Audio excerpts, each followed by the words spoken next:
Hello friends, evening மழை தூர் தான். சரி லெமன் டீ போடலான்னு வச்சுருக்கேன் பாருங்கள். வச்சு கொதிக்க போது இன்னும் கொதிக்கும் போது ஒரு 1/4 ஸ்பூன் போல் டீ தூள் போடணும்.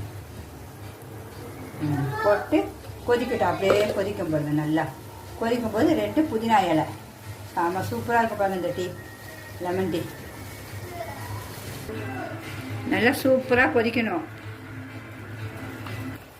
நல்லா சூப்பராக அப்படியே 1 நிமிஷம் அப்படியே கொதிச்சிக்கிட்டே இருக்கணும். நம்ம சிம்மில் தான் வச்சுருக்கோம் ஸ்டவ்வை. அது பாடு கொதிக்கிட்டு அந்த புதினா ஃப்ளேவர், நம்மளுடைய டீ தூள் எல்லாம் அப்படியே எசன்ஸ் எல்லாம் இறங்கிக்கிட்டே இருக்கும் பாருங்கள். சூப்பராக இந்த மழைத்தூரலுக்கு எல்லாருமே இப்படி போட்டு குடிக்கலாம்.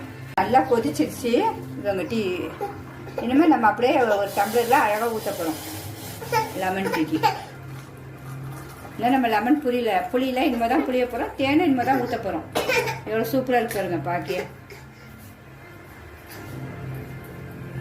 இப்போ லெமனை ஊற்ற போகிறோம். ரொம்ப ஊற்றக்கூடாது, சும்மா கொஞ்சம் 2 சொட்டு தான். ரொம்ப ஊற்றினா குடிக்க முடியாது, அவ்வளோதான்.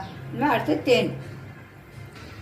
இப்போ இதில் எது நீங்கள் என்ன வேணால் போட்டுக்கலாம், சக்கரை வெல்லம் எதுனாலும். நான் இப்போ கருப்பட்டி தான் போடுறேன். தேன் எதனாலும் சேர்க்கலாம். கருப்பட்டி சூப்பராக இருக்குது. எங்களுக்கு ஊர்லேருந்து வரும், அதனால் கருப்பட்டி ரொம்ப ஃப்ரெஷ்ஷாக இருக்கும். அதனால் கருப்பட்டியே போட்டு கலக்கி அப்படியே சூப்பராக இந்த மழை தூரலுக்கு குடிச்சா சும்மா அப்படி எதமாக இருக்கும் பாருங்கள். குடிக்க போகிறோம்.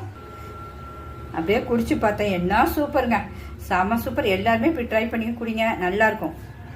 பிடிச்சிருந்தா கண்டிப்பாக லைக் பண்ணுங்கள்.